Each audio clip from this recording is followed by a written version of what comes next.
This morning, when I woke up, actually, I got up and I thought something feels a little different this morning. I don't know why. I don't know what it is exactly because I had kind of forgot last night, actually, when I went to bed that you get an extra hour of sleep, I was like, that's kind of nice. Like, it adds like a whole extra hour to the day, right? So I get an extra hour to preach this morning. That's how that works, right? Like, I mean, I'm thinking, you guys got an extra hour. I could use that. No, maybe if I had thought about it ahead of time, but I didn't, so I didn't prepare enough to go that long. But anyway, so this morning we're back in Colossians chapter 3.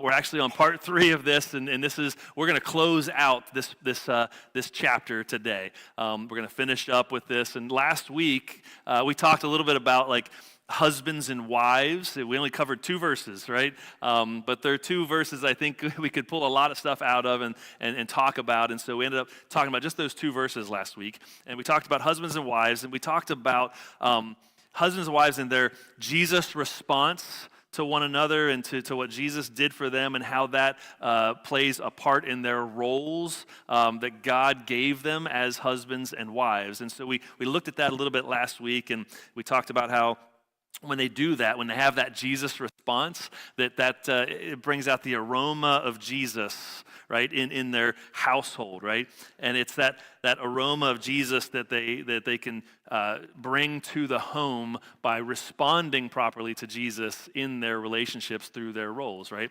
And how working together to do that is a beautiful thing when you think about it in a marriage and how it all works together. If you missed that, you can go back, you can go online, you can watch that from last week and catch up on some of that stuff. But this morning we're gonna dive back into it here again, and we're going to be Colossians chapter 3. We're going to be starting in verse 20. All right, so verses 20 and 21 say this: "Children, obey your parents in everything, for this pleases the Lord. Fathers, do not embitter your children, or they will become discouraged." Okay, we can see here that the attention now shifts from husbands and wives, right? And it shifts to the parent and child relationship, right? And it starts to look at the parents and children and stuff a little bit, and it begins with this idea of children obey your parents. And again, Paul is, as he's writing this stuff and he's talking, he's writing this and he's talking about this idea of how the aroma of Jesus can show up in the relationships, right? Is what we're going to look at. Like we're going to see how the aroma of Jesus can show up through these relationships, the relationship of the children and the parents, and how that can be something that is used to honor and glorify God. And we talked last week a little bit about the fact that Paul was writing to 2 different churches. He had written to 2 different churches, and this one, he's writing to the church at Colossae. But then he also was writing this probably most likely when he was in Ephesus, and he wrote a letter to them also, the church at Ephesus. And so we have a parallel passage that we kind of look at these and see what did he say to that church and what did he say to this, because he said a lot of the same things. And so the parallel passage this week for this verse is this. Verse 1 in Ephesians 6, chapter 6, 1 through 3 says, "Children, obey your parents in the Lord, for this is right. Honor your father and mother, which is the first commandment with a promise, so that it may go well with you and that you may enjoy long life on the earth." I think a lot of us are probably thinking, man, I'd like a redo, right? Like I'd like to go back in time and go back to when I was a kid, and maybe I could do a little bit better at the whole honor my father and mother type thing, right? That kind of thing. I think maybe I could go back to maybe a little bit better so that it will go well with me, and that I may enjoy a long life on the earth, right? I think about that and I'm like, okay, maybe I didn't do quite as well there as maybe I could have, right? If we're all honest, we probably can think back into our past as children and go, okay, I might not have done my best as a child to honor and obey my parents, right? It happens. I know I've got 2 kids, and they're actually sitting in here right now. They're still in the home, and I wouldn't say that they always do this perfectly, and I wouldn't expect them to, because I didn't either, right? Like it's how it is. But it's something that honors and pleases God when we do that. And here's the thing. Obedience is a child's Jesus response to his or her parents' God-given role in their family. Like that's really what it should be. It's their Jesus response to the parents' God-given role in the family. When children are raised up to know who Jesus is, know what he has to say, and they become believers, at that point, then this is their Jesus response to their parents' God-given role. It's how they can bring that aroma of Jesus into the household. And this is what it means to let the peace of Christ rule and the message of Jesus to dwell in your home, like we talked about last week.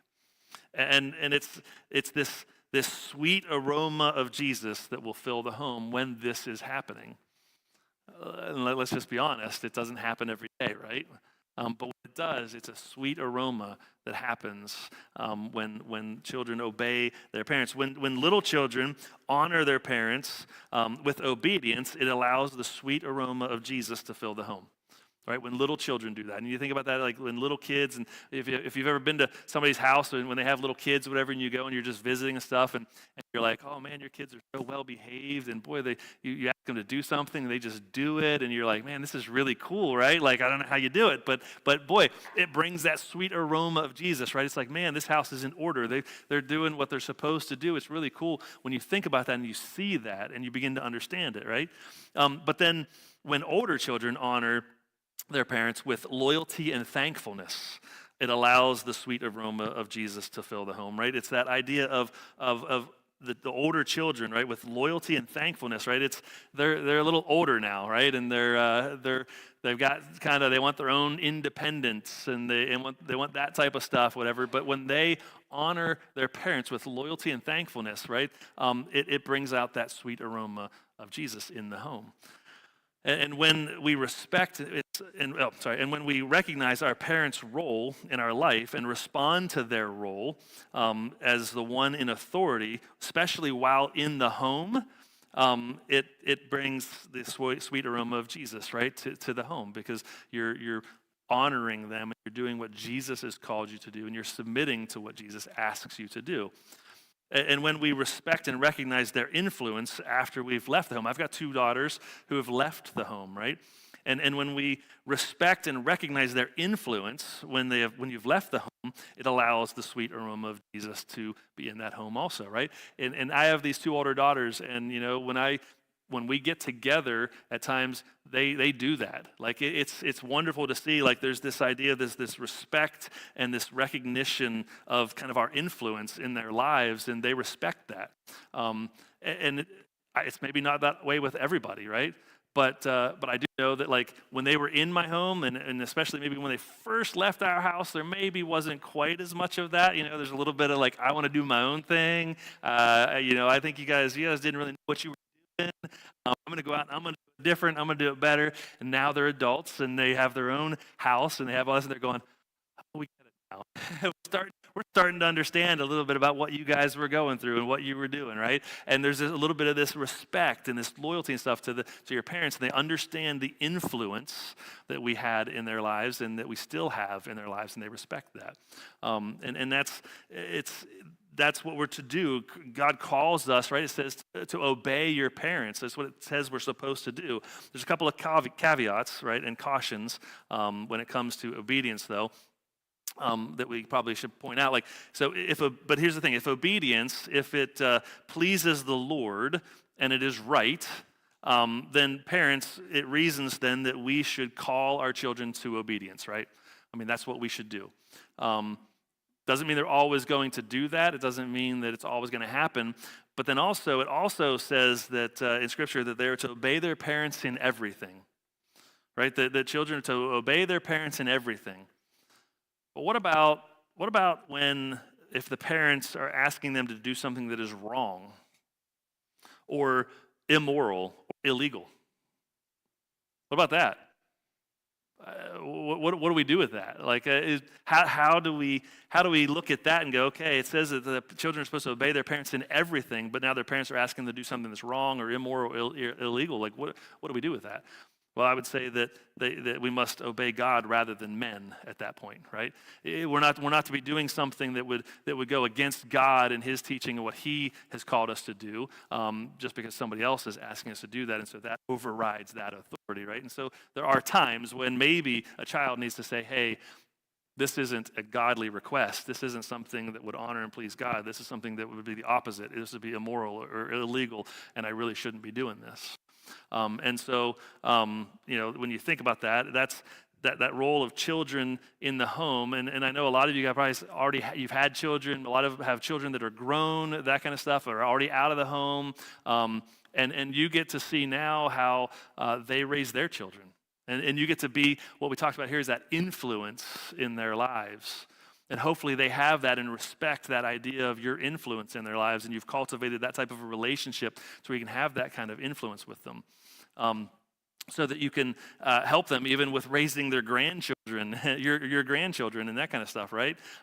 That's kind of the hope and the goal, right? Colossians 3:21 says, "Fathers, do not embitter your children or they will become discouraged." Do not embitter your children, or they will become discouraged. When it comes to the fathers in this scenario, Paul focuses more on what they shouldn't do, right, than what they should do. What they shouldn't do, and he says, "Do not embitter your children." Right, and I'm thinking, okay, that's interesting. What does that mean, right? And when we look at a couple of different translations of this, in the NLT. The New Living Translation, it says, "Fathers, do not aggravate your children, or they will become discouraged." Right? Do not aggravate your children, or they will become discouraged. The NASB, the New American Standard Bible, it says, "Fathers, do not antagonize your children, so that they will not become discouraged." Right? Do not antagonize them. So you've got this aggravate or antagonize. Then it says in the King James Version says, "Fathers, provoke not your children." Okay? "Provoke not your children to anger, lest they be discouraged." Provoke not your children to anger. So don't provoke them, all right? And, I've got two kids that are sitting in here right now that are in our home, and they're probably going, "Dad, you've upset me a few times here, right? Like there's been some times that I've been pretty angry with you." Okay, but did I provoke that? And what was I antagonizing them, or is it just because they just didn't like something, right? There's a difference between some of that, and you have to think about, okay, well, what are the reasons you're doing this? Is it a godly reason? Am I doing it because it's for the benefit of my children, that type of thing? And maybe they're not going to like it at the time, but eventually they'll probably understand why I did it, and why I said what I said, and that kind of stuff. And I'm not trying to provoke them or antagonize them. I'm not doing that type of stuff.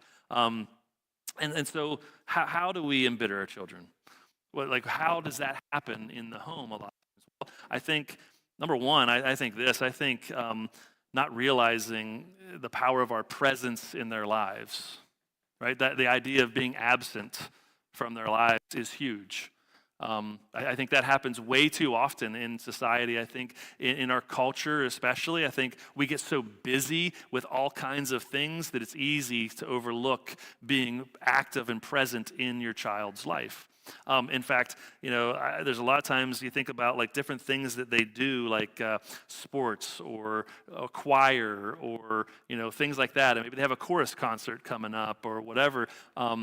When you think about that, I know, I've seen it in my own kids, and I know kind of how it was even when I was a kid, that when they walk out on that stage for that chorus concert, and they go out and they stand there, and the first thing they do, as soon as they get there, they look out and they're like, "Where's mom and dad?" Right? Where are they at? Are they here? They're looking for them. That's what I did too when I was a kid. Where's my parents at? Who else came to see me? Who else? That kind of stuff. And when they're looking out, and there's a lot of kids, I think, these days that go to something like that, whether it's a sporting event, chorus concert, those types of things. They go out, they stand on that stage, and they either look around and go, "Yeah, they're not here again," or they don't even look because they're like, "I know they're not coming. I know they won't be here." And that can aggravate children. That can antagonize them. That can provoke them to anger, right? Because you're not putting a value on being part of their lives. And I'm not saying the parents have to be at every single thing. There are times you can't be, and that happens. But then there's other times that you can make up for that, right? That, I couldn't be at your chorus concert, and I'm so sorry because I had to work, or I had something, this or whatever.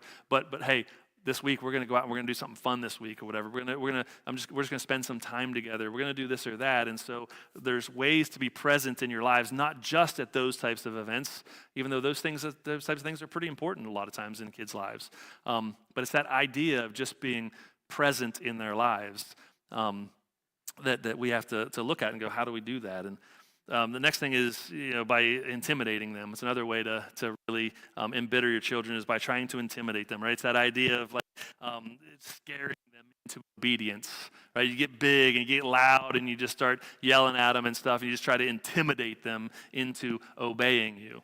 That's not good either, right? That's not what we're supposed to do. And that can embitter children and make them think, oh, they're scared of their dad. They're scared of their parent or whatever, and that can be a bad thing. You don't want that either.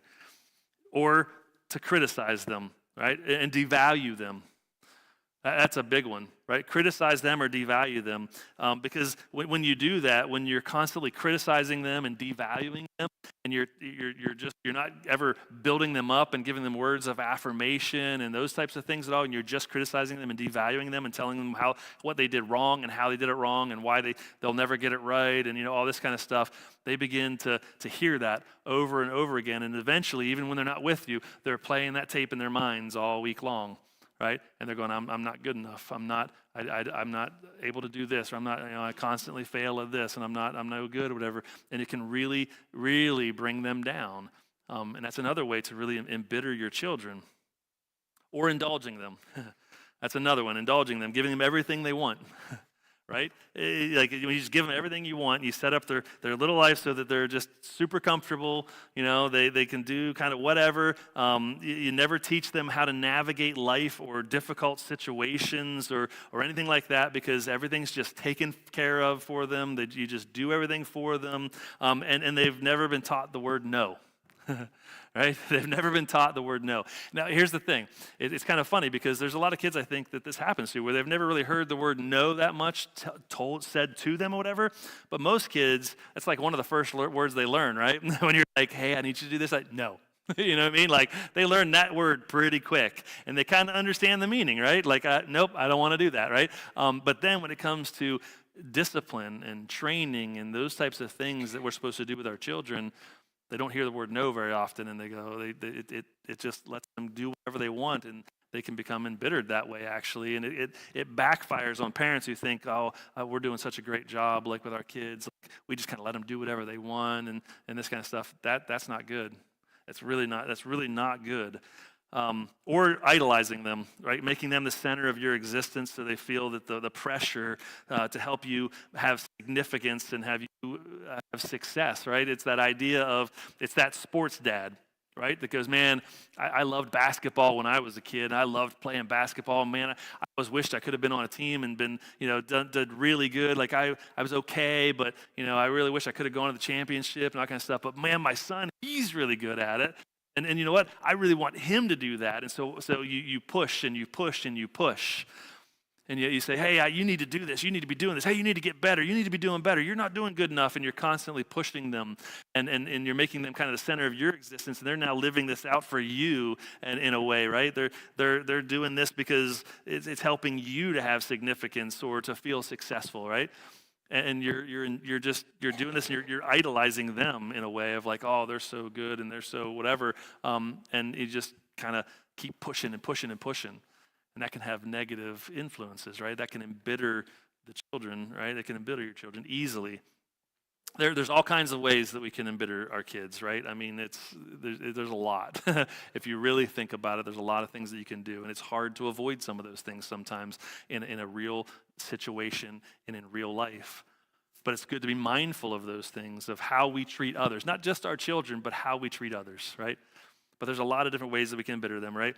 We can have unrealistic expectations for them. We can never show them affection, right? Not showing them the proper affection is huge.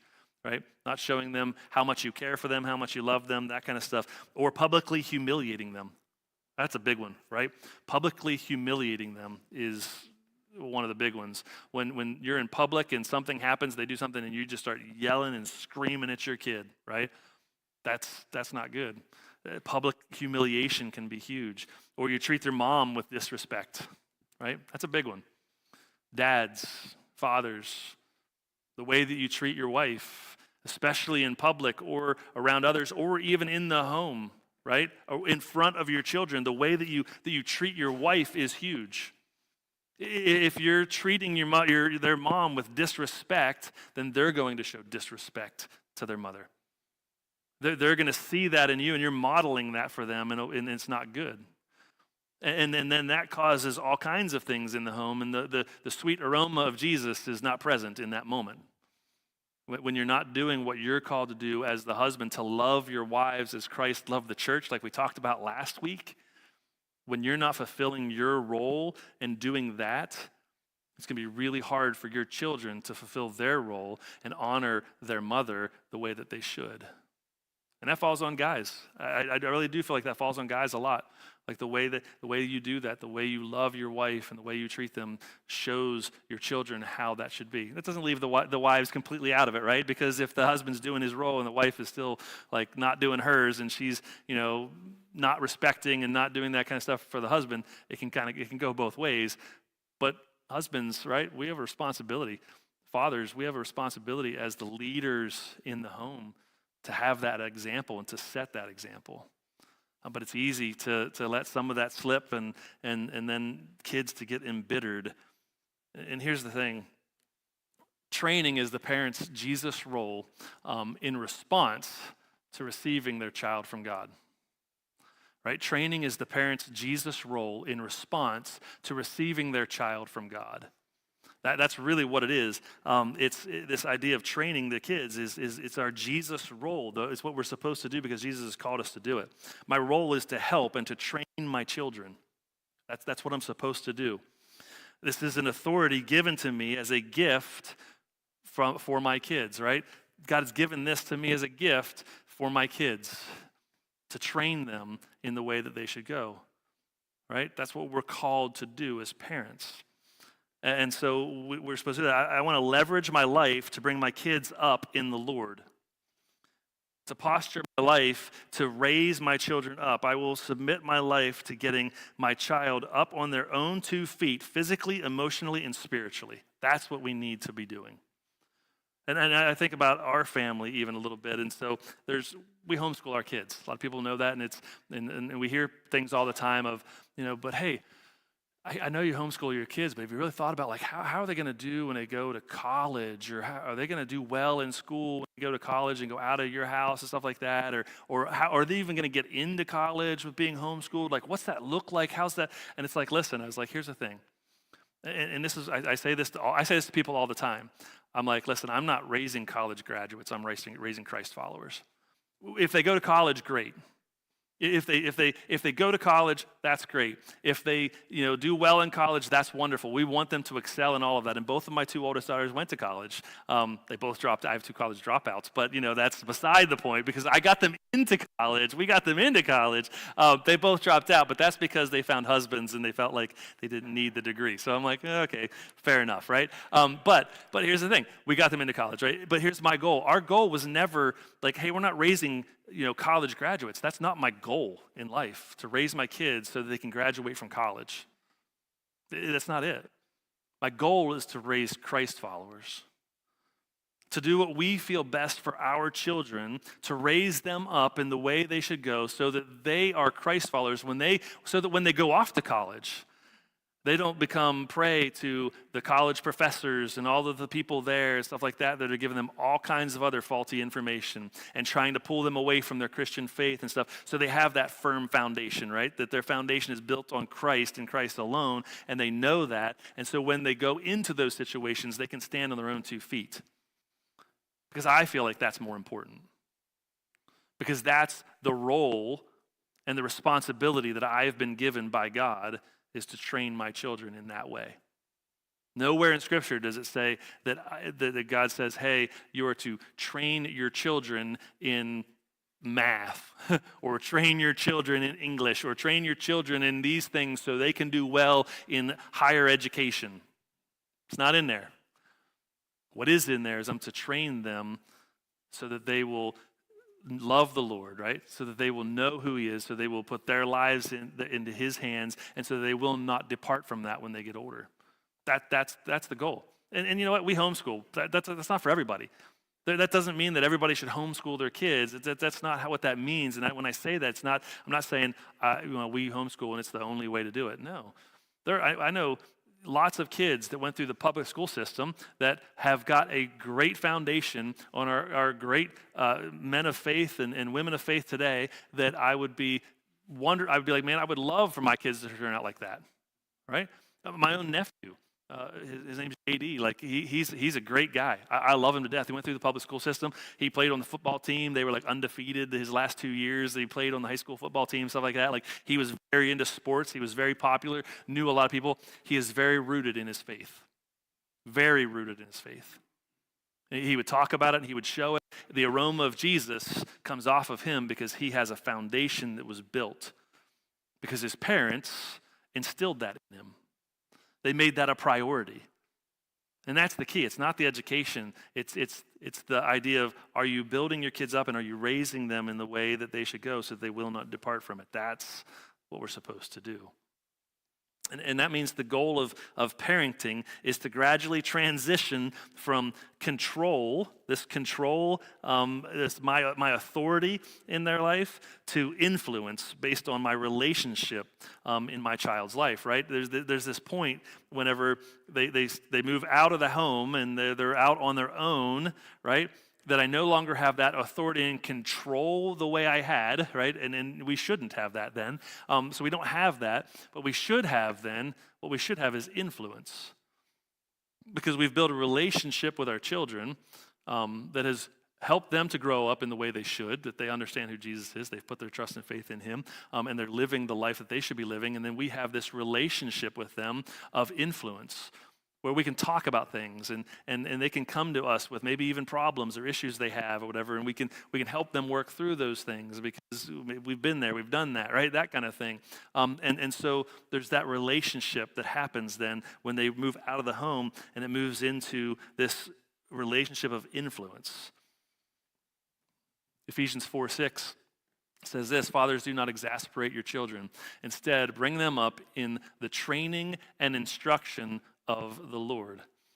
There's this idea of training and instruction, right? The reason some parents, I feel like the reason some parents have no influence is that they never exercised and embraced their authority over their children. They never exercised and embraced their authority, and so there's no other reason. It's they didn't do what God asked them to do when they were raising their children by training them and instructing them, and they didn't take that seriously, and they didn't do what they were supposed to do. So the reason that others have no influence is that they're still trying to exercise their authority, but never cultivated the relationship that will lead to influence in their lives. Right? The kids have moved out, and they're still trying to exercise that authority over them and tell them what they should and shouldn't do, and you got to do this and you got to do that, and you're not doing this right, and you're not doing that right, and and so they do that, and so, but they never had the relationship that led to influence to where they could suggest those things and the child would listen to it because they didn't have that type of a relationship, and so they went about it the wrong way. This idea of training and instruction from the Lord is something that I think we need to look at, right? This idea of training, it's in the original language, it means discipline, right? It means discipline. It means to hold someone's feet to the fire, to inject consequences for the purpose of teaching, right? That's really what it means. It's the idea of discipline, to hold their feet to the fire. Listen, one of the quickest ways for you to begin to erode your future influence with your child in their life is to surrender disciplining for the purpose of being their friend. Right? It's that idea of, I don't discipline my child the way I should because I just want to be their friend. I know a lot of people that have done that before, and I see that in relationships. I was a youth pastor for over 15 years full time, and I saw that in so many students. That they didn't have the right relationship with their parents. It was we don't really discipline them. We're not really training them. We're not doing that because we just want to be their friend. I want my child to like me, and so therefore I don't ever discipline them or do anything like that. And a lot of times those children, are not doing what they're supposed to do, and they don't have respect for their parents. And they would, their parents would say, "Oh, we're good friends, right? We hang out, we do this stuff, whatever." But they don't really. The child a lot of times doesn't really respect them in the way that they should. And here's the thing: a lot of people say that the reason they do that is because it's too much of a hassle to discipline your kids, right? It's too much of a hassle, or it's inconvenient to do those things. And I've got more important things to do. Well, here's the thing: you don't. You do not have anything more important to do than to raise your kids and to train them and instruct them in the way that they should go, right? That's what we're called to do. And so when we look at that, and it's like, that's what we're called to do. There's nothing more important that we're supposed to do. And so I want to look at another passage here, actually, in Hebrews chapter 12, verses 4 through 11. It says this: "My son, do not make light of the Lord's discipline. And do not lose heart when he rebukes you, because the Lord disciplines the one he loves. For what children are not disciplined by their father?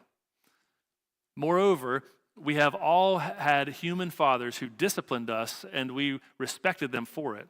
How much more should we submit to the Father of spirits and live? They disciplined us for a little while as they thought best, but God disciplines us for our good, in order that we may share in his holiness. No discipline seems pleasant at the time, but painful. Later on, however, it produces a harvest of righteousness and peace for those who have been trained by it." Right? And you look at this, and this word discipline shows up quite a few times, right? Do you see some important things there in that passage that maybe we need to consider? When you go back and you look, right? First time it says, "My sons, do not make light of the Lord's discipline." Right? We need to take discipline seriously. We need to take discipline seriously. Or discipline ought to be surrounded by love, right? Because the Lord disciplines the ones he loves, right? That's what he does. Discipline should be surrounded by love. You don't do it out of anger. It's not a "you did wrong and I'm going to punish you for it." It's a, "Man, you did something you shouldn't have done. I'm helping to try to train you and teach you so that you understand that was wrong and you don't do it again, because your life is going to be better if you're not doing those things." For what children are not disciplined by their father, right? Discipline is the responsibility of the father. It's the responsibility of the parents. Right? That it says right there, it says, "For what children are not disciplined by their father?" It's this idea, it's just assumed, right? That discipline is taken out on children, right? That children will be disciplined. What kind of father, what kind of parent doesn't discipline their children? One that doesn't really care enough, honestly.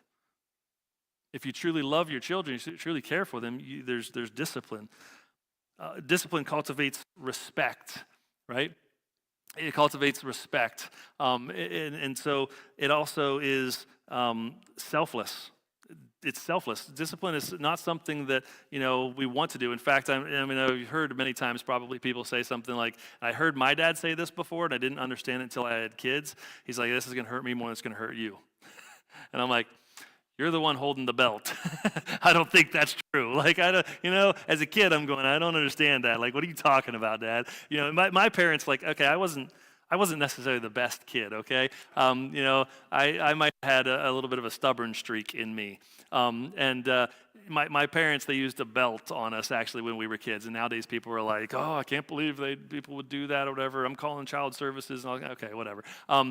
You know what? I'm better for it. But here's the thing. The problem is the belt only lasted so long. And then my dad decided one day that he was going to make a paddle. And he made a wooden paddle, and he made this thing, and it was probably this long or whatever, and it was like this, and he's like, "It's just easier to get the paddle out than the belt, because then he didn't have to pull it out off of his belt waist, this kind of stuff. He just grabbed the paddle." And he didn't stop at just making the paddle. He drilled the holes in it. He's like, I want maximum airflow through this thing so that it's going to sting as much as possible. Like he's like, and so when I did something wrong and my dad was going for that drawer, I'm like, "Oh no, I'm going to my room. I got to find some books to put back here," right? But here's the thing. But when my dad did that, and he would say that, and he did say that many times, that this is going to hurt me, then it's going to hurt you. And I didn't understand it as a kid. I fully understand it now. I don't discipline my kids because I enjoy it. There's nothing enjoyable about that. There's many times that I've disciplined my kids, and I go and I sit in my room, and I'm like, oh, I wish I didn't have to have done that, right? I feel like, it's like I wish I hadn't have had to done that, and it just I don't want to do it. I hate doing it, but we're called to do it because it's what is going to help train them up in the way that they should go. And so, like my dad, like I said, he did that, and I respect him for that. I respect him more for doing that than I would if he had never done any of that. If he hadn't ever done anything like that, I'd have been like, did he really care for me all that much? Like, I don't know. I mean, he took the easy way out. He didn't discipline me. And I understand that now as an adult. Discipline is also, it's temporarily painful. It's temporarily painful, right? And so when you think about that, that's true. Discipline is temporarily painful. At the moment, it seems like the pain's going to last forever, right? When you're in the middle of it, but it's temporarily painful, and it's meant to be, because it's meant to be painful for a moment, so that you can learn from it. The goal of discipline is to train their heart. That's really what it is. The goal of discipline is to train their heart. You're trying to train your child's heart so that it will follow after God in the way that they should, and that they'll understand right from wrong and understand what they need to do to be the man and woman of God that you want them to be in the future. You're trying to train their heart. That's what it's about. And this idea of instruction, right? This idea of instruction is in the last verse. Anyway, this idea of instruction is in the original word is to counsel or to train. It's to counsel or to train. Nothing worse than not knowing what you're doing when you're out on like a baseball field or something like that, right? Can you imagine you're out there on a baseball field or whatever, and you're out there and you haven't been instructed really on what to do? You go out there and you're like, what do I do? Right? It's like, I need some instruction here. I need somebody to tell me what I'm supposed to do, or I'm just going to go out there and stand and not have any idea where I'm supposed to be or what I'm supposed to do. Right? There's instruction that has to take place, and my job is to help my child know what God has to say and how they play a part in what he's doing. That's my job, to instruct them on that. When they go out and they're playing on the field, right? When they're in the game, they need to know what to do. Just like I talked about earlier, when my kids graduate from high school and they go off to college, I hope I've instructed them well on what God says, and what he says, and who he says he is and who they are, so that they don't then get confused by all the other things that people are going to try to talk to them and tell them about when they're out there in that field. And I'm not with them. I hope I've instructed them well enough that they now understand that and that they can stand on their own 2 feet in that situation. It is my primary responsibility as a parent. That's the other huge thing. It is my primary responsibility as the parent. It is not the responsibility of the church or of children's church or of a youth group or anything like that. That's not their responsibility. Those things are great. And those things are things that we can use, and they're great tools. Right? Taking our kids to church, we should take them to church. Your kids just need to be in church. It's a way that they get to see how the body of believers works and functions, right? It's great to send them to Sunday school. It's great to send them to children's church, right? For those types of things, because in children's church, they're going to learn a lot of the stories and stuff, especially when they're little and stuff, and they're going to start learning more about Scripture and that kind of thing. And it's great. It's wonderful. It's great to send them to the youth group. I was a youth pastor for 15 years, right? I loved being able to teach students and to talk to them about God and help them understand a little bit more about God. But here's the thing. One thing I was always very careful of as a youth pastor is that I was not there to replace their parent. Their parent is the primary source of their education when it comes to God, when it comes to the parent needs to be the person showing the example for them. The parent needs to be the person that's telling them and instructing them on what it is to do. The church is not a replacement for that. It's our job as believers to do that. Now, did I have many kids that had no example at home? Absolutely. Was I so thankful that they were at our youth group, and that they were there and they could learn about God, and that I could be some of that example for them, not in the same way as a parent, but at least be a godly example for them? Absolutely. But for believers, for Christian parents, It is absolutely their responsibility to train their children and to do that and to instruct them in the ways of God. And here's the thing, if all you've given them is instruction and no boundaries, it will provoke them to anger, right? You got to give them boundaries, right? There's got to be discipline involved with that. There's got to be things that, hey, you can't do this and you can't do that. If you don't do that, you don't ever give them any boundaries, then that it's in all you've given them is instruction. Then it's just going to provoke them to anger because they're just going to go, I'm just kind of doing whatever I want out here, and they're not going to understand when they've gone too far. There's got to be a balance of that. But if all you ever do is give them discipline with no instruction, it will provoke them to an insecurity that will create a resentment in them, right? If all you've ever done is you've just disciplined them, but you've never given them a real instruction on how to live, it's going to build resentment in them. There's got to be a balance of both. Both are very important.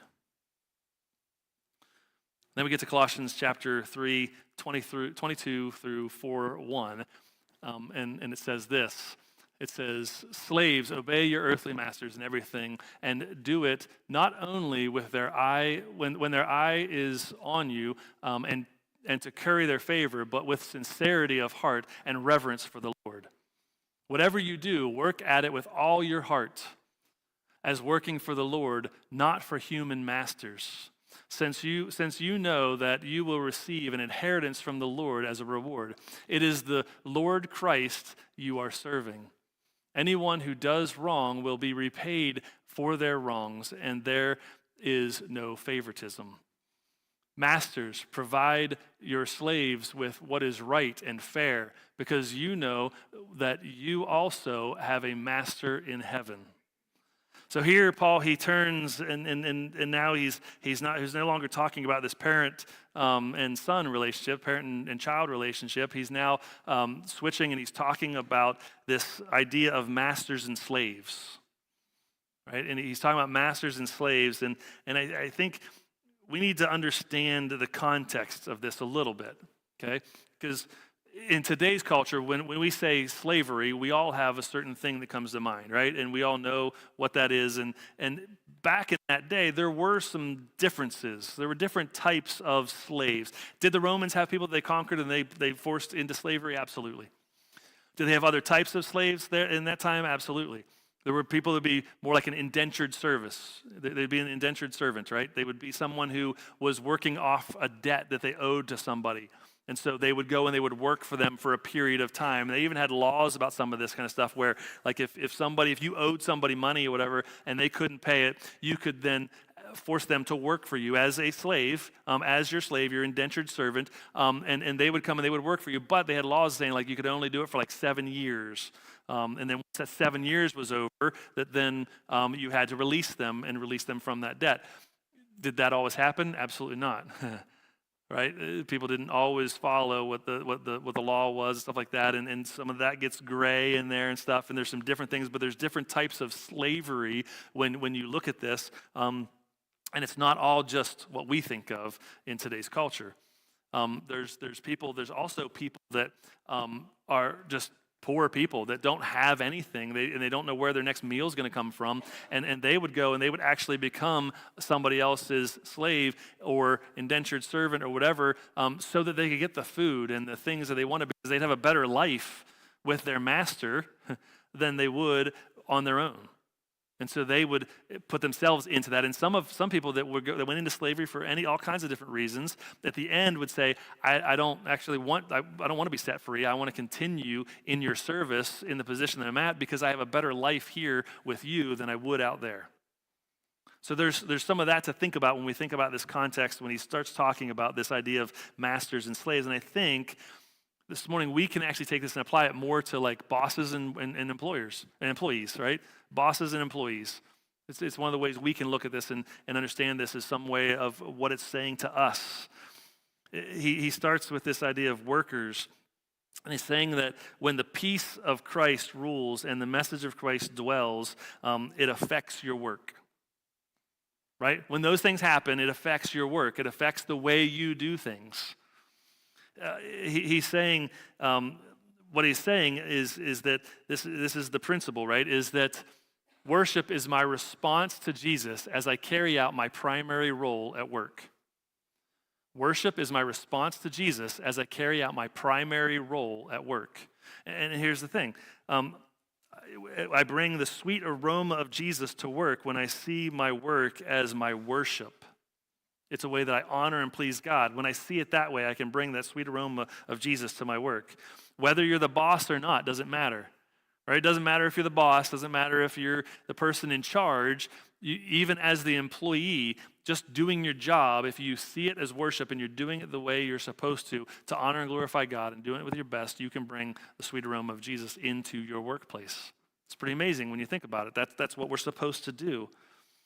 You know, right? It's this idea that I always want to give my best. I always want to give my best. I don't simply want to do my best when my boss is watching or just to make me look good, right? Just to give a good impression to my boss. That's not how we're supposed to act. That's not what we're supposed to do, right? But it's as a response to Christ who gave his life for me. It's in a response to him. He did the ultimate for me, and he is worthy of my best. I serve with a sincerity of heart. Right? Your boss ought to be able to trust you when they're not there. They ought to be able to trust you when they're not there and trust that you're going to do what they've asked you to do because they're paying you to do it, right? Because you're their employee and you've said you're going to do this thing for them. They should be able to trust you with that. You know, we're all free to work as worship or our work is a way for us to show the love of God to others, right? We can do that by going to work and saying, you know what, I'm going to do this for God. And when somebody says, man, you're really going overboard. Like I know a guy one time that went to work and some of the guys there, he kind of rubbed them the wrong way because he was on like an assembly line and he was getting way ahead. And he's like, they're like, hey, we have a quota for every day that we have to meet. He's like, okay, great. I think I'm doing well enough to meet the quota, right? Oh yeah, you're doing plenty. In fact, you're doing a little too much. Like we don't have to work that hard because our quota, like if we keep up with your pace, we're gonna have way over our quota. And he's like, and that's a bad thing? And they're like, well, yeah, we don't have to work that hard. And he's like, oh, okay, well, I'm just doing my best here. That's what I'm going to do. I'm just going to keep doing my best. And so he just kept doing his best because he's like, I'm doing my best for God. I'm not here to serve you. I'm not here to please you. I'm here to please God. And my boss would probably be happy with the fact that I'm doing my best and working hard, right? These guys didn't appreciate it too much because sometimes when we go to work, we can have that mentality, right? Of, oh, what do I have to do to get by, right? What do I have to do just to earn the paycheck that the boss is going to give me? And there's other things that maybe we could have done that we go, I probably could have had an extra couple minutes here or there to do this or that, but I'm not going to do that because he didn't tell me I had to do it, right? And so then you kind of just goof off or you just make yourself look busy. I was a manager at a McDonald's for a few years or whatever, a long time ago. And one of the things I always told the employees is because they'd be like standing around just talking and stuff, whatever. And I'm like, hey, what are you guys doing? And they're like, oh, well, we got done with what we were supposed to do and stuff. I was like, well, I'm sure there's plenty of other things you can do. And they're like, yeah, I don't know. What do you really mean? I'm like, I don't know. Listen, I said, here's the deal. I said, whenever there's a gap of time where you're not exactly sure what to do, just find something, clean something, do something. Like, well, you're not being paid to just stand around to do nothing. Like, that's not why you're here. And if you're wanting to do your best, that's what you would do. That's the mentality you would have. Unfortunately, there's a lot of people that just don't have that mentality, right? They go to work and they go, what do I have to do to get by? What's the least I can do to earn the paycheck that I've been promised? And that's not the right mentality. That's not what God calls us to. He calls us to do our best. And here's the thing. Then he switches this and he talks not just to the employees, but more he talks about the masters, right? In Colossians 4:1, he said, "This masters, provide your slaves with what is right and fair, because you know that you also have a master in heaven," right? And if we look at Ephesians chapter 6, right, that parallel passage that we talked about, if we look at that, it says, "And masters, treat your slaves in the same way. Do not threaten them, since you know that he who is both their master and yours is in heaven, and there is no favoritism with him." right? They should be serving as a master, knowing that their master's in heaven. And there's no favoritism with him. I'm no better than my employee, right? He says, I want you to treat your slaves in the same way, with respect. And remember, with God, there's no favoritism. Bosses need to leverage their authority over their employees, to benefit God, to do what God has called them to do, right? I'm going to leverage my authority and stuff over my employees to honor God, which means I'm going to treat my employees with respect. I'm going to treat them fairly. I'm going to help do what's right in the eyes of the Lord for these people, right? And I'm not going to treat them poorly. There's a lot of times the reverse role of things that when you talk about the employees and how sometimes they're like they just want to do the bare minimum to get by. Well, sometimes bosses are like, hey, I'm only going to pay you this much, but I want you to work this much, right? Like I expect way more out of you than what I'm actually going to pay you for, what I'm going to actually have you do. I'm going to work you to death, and if you're not just pretty much dead by the time we're done, then you're not doing enough, right? And it's just never enough. No matter how much you do, they're never happy, they're never pleased, and they're always coming down on you and that kind of stuff. That's a whole nother thing, right? That we're looking at. And it's like that's not what we're supposed to be doing. Because bosses, right? Bosses can bring the sweet aroma of Jesus into the workplace every day.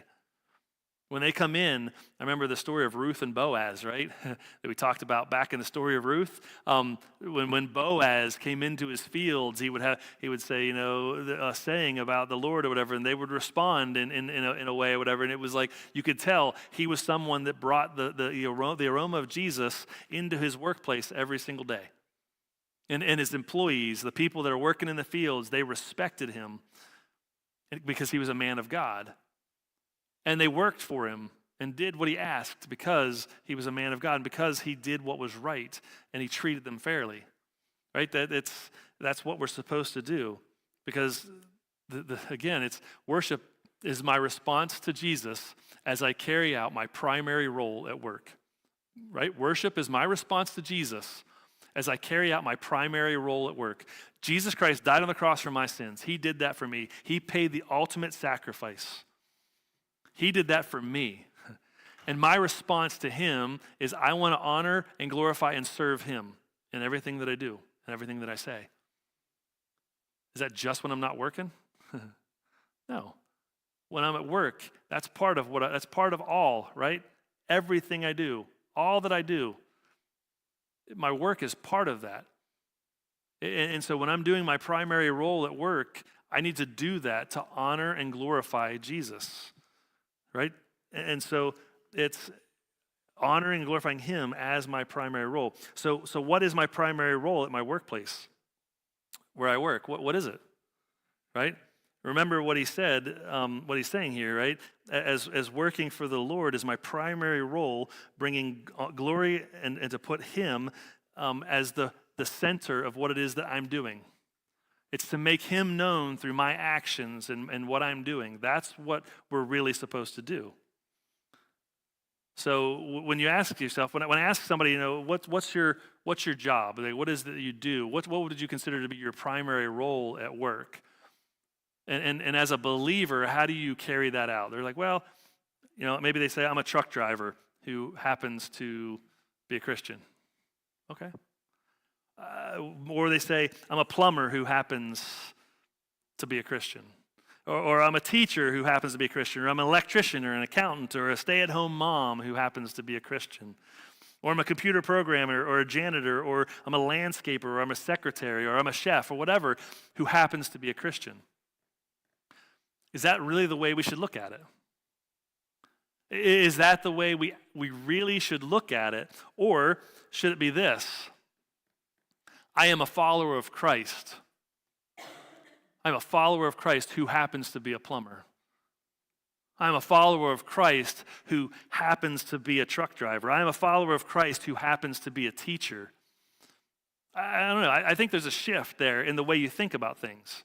When you say, I'm a truck driver who happens to be a Christian, it's putting more emphasis on the fact that I'm a truck driver. That's what I do. That's who I am, right? And yeah, I happen to be a Christian too. And so yeah, I try to bring that into my workplace and stuff, some, whatever. But when you say, I am a follower of Christ, I happen to be a truck driver, that says, hey, I'm taking this seriously. I'm taking what God has told me I'm supposed to do seriously. I am a follower of Christ. And therefore, as a plumber, as a teacher, as a office worker, as whatever it is, as that, I'm going to do my best to follow Christ every single day in what it is that I do.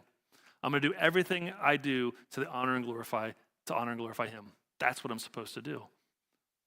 And so when we go to work, we can bring that sweet aroma of Jesus into our workplace when we do that. Whether you're the boss, whether you're the employee, it doesn't matter.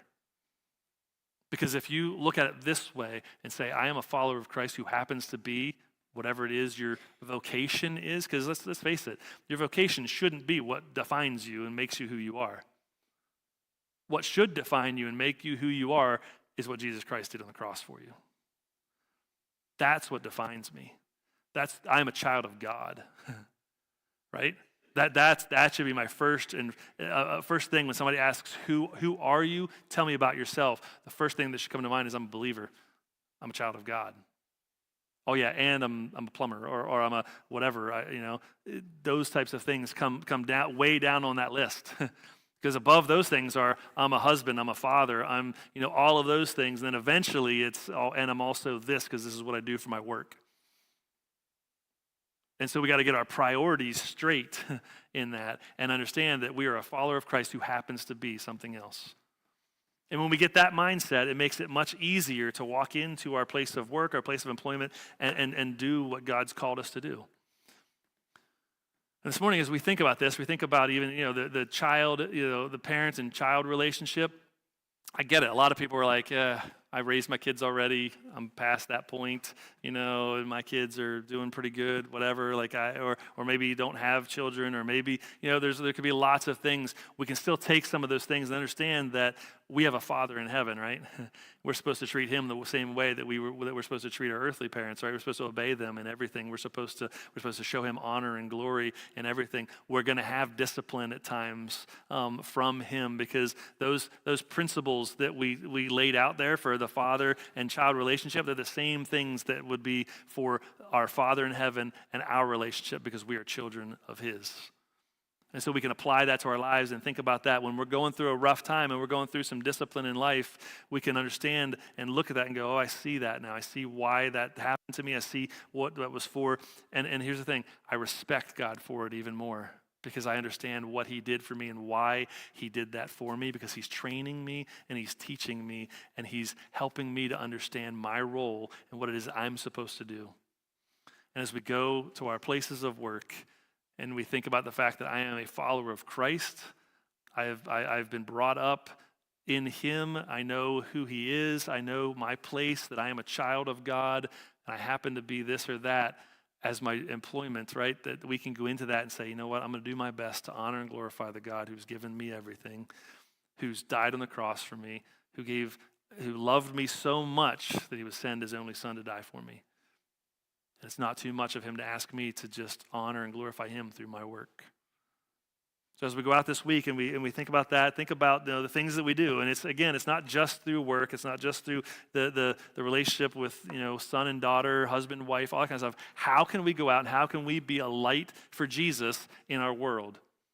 How can we bring that sweet aroma of Jesus to everything that we do? Everything. Whether that's just going and grocery shopping, or going to school, or going to the gym to work out, or how do I bring glory and honor to God in every single thing that I do? And it's by the way we carry ourselves. It's by the conversations we have. It's by the example that we set. That's how we do that. Let's pray. Father, just thank you again for this opportunity for us to be here this morning and to be able to think through a little bit more of your word, Father, as we continue to go through this letter to see what it is that you're saying to us and to the people around us. And Father, I pray that you would help us to take something from this, take something from, again, our time here this morning, whether it's from the word or whether it's from the worship or the fellowship. Father, let's take something from that, apply it to our lives, and to be able to show that to those around us. Father, I pray that you would help us to be a church that thinks that way, that we are trying to share the love of Christ with the people around us. And I pray that you would help us to figure out new and exciting ways to do that all the time, Father. I pray that you would just be with us as we try to do that, and as we come in contact with new people, Father. I pray that you would help us to figure out ways to show them the love of Christ and to do that, Father, on a regular basis. These things I ask in your name.